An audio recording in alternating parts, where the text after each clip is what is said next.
अस्सलाम वालेकुम। तव्हां ॾिसी रहिया आहियो TN न्यूज़। आउं आहियां शाहिद समूह। ख़बर शामिल कंदासीं धाॿेजि खां।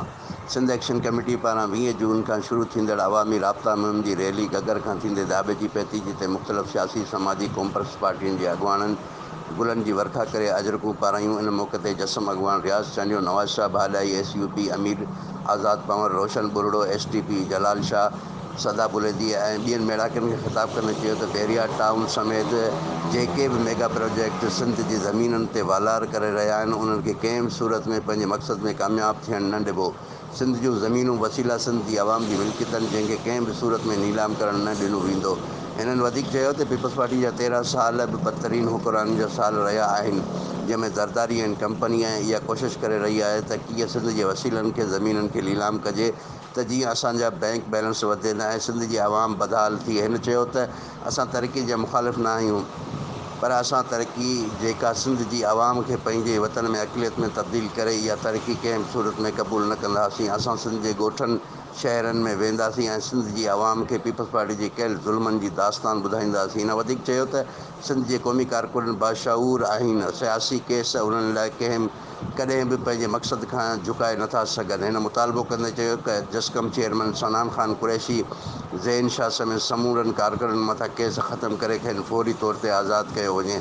असां सॼी सिंध अंदरि 45 ॾींहंनि जी जाॻिरता मुहिम हलाए करे आख़िरी मरहले में करोड़े धरती धड़ियुनि सां गॾु करे सिंध जे तारीख़ी शहर कराची में तारीख़ी जलसो करे आसू ज़रदारी ऐं मलिक रियाज़ खे ॿुधाईंदासीं त धरतीअ ते कंहिं बि दायरे खे कब्ज़ो करणु न ॾींदासीं। इन मौक़े ते वॾी तादाद में कारकुन मौजूदु हुआ। हमले खां पोइ 10,000 माण्हुनि ते कूड़ियूं FIR, 200 क़ौमी कारकुननि जूं गिरफ़्तारियूं ऐं क़यादत सॼी जे मथां दहशतगर्दी जा केस।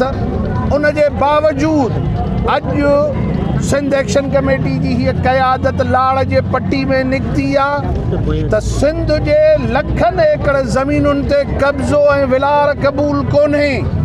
हर उहो फ़ैसिलो जेको तरक़ीअ जे नाले में असांजे लखे एकड़ ज़मीनुनि ते कब्ज़ो, ही मेगा हाउसिंग स्कीमूं को ठटे ज़िले यामशोरे ज़िले कराचीअ जे मक़ामी माण्हुनि लाइ को रहाइश जा मंसूबा न आहिनि, पर असां इस्तेमाल कयो आहे ऐं साबित कयो आहे त जेल तकलीफ़ूं कूड़ा केस सिंध जी क़ौमी तारीख़ में सिंध जी ज़मीनुनि बचाइण लाइ असांजा रस्ता रोके नथा सघनि।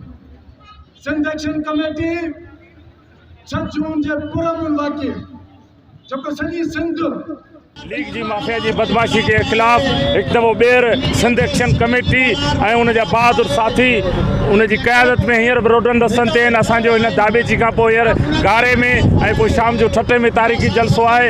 असांजो इहो ई मुतालबो आहे बहरिया टाउन, कमांडर सिटी, DHA समेत जेके बि सिंध जी ज़मीनुनि ते जेके वलार आहे उहा ख़तमु कई वञे। कैमरा टीम सां गॾु शाहिद समूह, TN न्यूज़ धाॿेजि।